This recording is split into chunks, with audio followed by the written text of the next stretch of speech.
رات کے اندھیرے میں اپنے گھر کا کوڑا اگر اٹھا کر کے ہم نے ہمسایوں کے گھر کے آگے پھینک دیا تو صاحب ہمسائے نے بھی یہی کیا، اس نے اپنے گھر کا کوڑا رات کے اندھیرے میں ہمارے گھر کے آگے پھینک دیا، اور سارے گلی کے لوگ ایک دوسرے کے گھر کے آگے کوڑا پھینکتے رہے، اور صبح ساری گلی جو تھی وہ کوڑے سے بھری ہوئی تھی، اور وہاں تعفن پیدا ہوا، وہاں بدبو پیدا ہوئی، وہاں مکھیاں اور مچھر پیدا ہوئے جو پلٹ کے ہمارے اوپر آئے۔ مسموم ہوائیں ہماری صحت کو بگاڑ دیتی ہیں، ہواؤں میں غلاظت گھل جاتی ہے، گندگی پھیل جاتی ہے۔ اس لیے ہمیں اس بات کا اہتمام کرنا ہوگا کہ ہم پورے معاشرے کو، پورے ماحول کو جو ہے وہ صاف کرنے کی کوشش میں لگ جانا چاہیے۔ تو میں اور آپ اس پہ غور کریں کہ ہمارے اسلام کا ہمارے نام کیا میسج ہے، کیا پیغام ہے۔ جو اسلام پیدا ہوتے ہی ہماری زندگی کا آغاز غسل سے کرتا ہے، اور پھر زندگی کا اختتام بھی غسل سے ہوتا ہے۔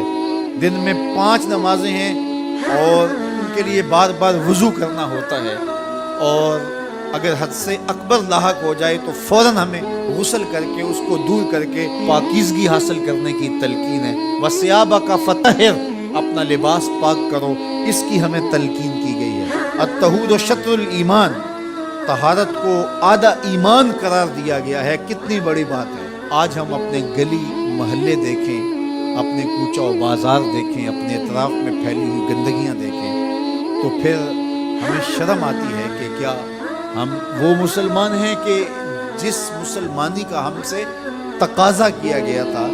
ہم مسلمان تو ایک صاف، پاک اور خوبصورت اور عفت مآب صورت میں آگے بڑھتے، اور معاشرہ صفائی و ستھرائی کا مرقع نظر آتا، اور ہر شے نہ صرف صاف اور پاک اور طاہر ہوتی بلکہ چیزوں کو مرتب اور منظم کر کے رکھنے کی بھی ہمارے اسلام نے ہمیں تلقین کی ہے کہ جو ہم چیزیں رکھیں ان کو بھی ایک ترتیب اور سلیقے کے ساتھ رکھیں، تاکہ جو ہے وہ پڑی ہوئی چیزیں بھی جو ہے وہ خوبصورت دکھائی دیں۔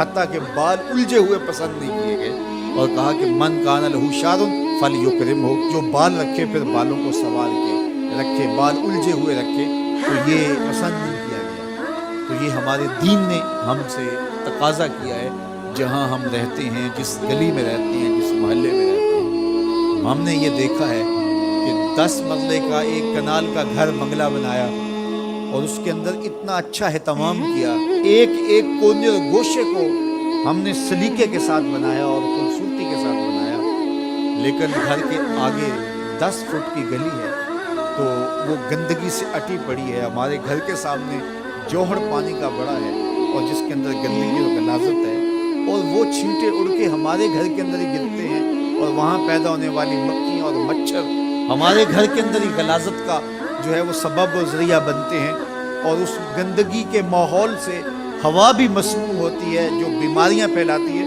اور اس سے جو ہے وہ ہم خود متاثر ہوتے ہیں۔ لیکن ہم سمجھتے ہیں کہ یہ 10 مرلے کی جگہ، یہ ایک کنال کا ٹکڑا تو ہمارا ہے، یہ ہماری ذمہ داری ہے۔ 5-5 فٹ گلی آتی ہے تو گلی کے 10 لوگ مل کر کے جو ہے کیا وہ اپنی گلی کی صفائی کا اہتمام اور انتظام نہیں کر سکتے؟ اگر صفائی پسند ہم حقیقت میں ہوتے تو پھر کبھی بھی ہم اس کو پسند نہ کرتے۔ تو یہ وہ چیزیں ہوتی ہیں جو کسی معاشرے کی عکاسی کرتی ہیں، کسی معاشرے کا چہرہ ہوتا ہے، اس کے نفسیات سمجھ میں آتے ہیں کہ یہ معاشرہ کیسا ہے۔ تو ہم صحیح معنوں میں اسلام کے مزاج سے آشنا ہی نہیں ہوئے کہ اسلام تو ہمیں آغاز میں ہی صفائی اور ستھرائی کی تلقین کرتا ہے۔ ہمارا دین شروع ہی طہارت سے ہوتا ہے، شروع ہی صفائی سے ہوتا ہے، اور اس کا نقطہ انجام جو ہے وہ بھی غسل سے ہے۔ تو غسل سے شروع ہو کے غسل تک، اور درمیان میں غسل اور وضو چلتا رہتا ہے۔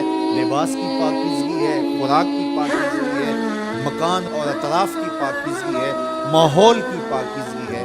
ہمارا دین ہمیں اس کی تلقین کرتا ہے۔ راستے کے اندر پڑا ہوا کوئی کانٹا اٹھا کے ایک طرف رکھ لینا، کوئی اینٹ کا ٹکڑا اٹھا کے ایک طرف رکھ لینا، کوئی پتھر کا ٹکڑا اٹھا کے ایک طرف رکھ لینا اور راستے کو صاف کر دینا، تو یہ صدقہ قرار دیا گیا ہے، اور اللہ رسول کی رضا کا سبب اور ذریعہ قرار دیا گیا ہے۔ میں آپ سے توقع رکھتا ہوں، اور میں خود بھی انشاءاللہ اس کے لیے کوشاں رہوں کہ ہم اپنے ماحول کی صفائی کے لیے اپنے حصے کا کام ضرور کریں۔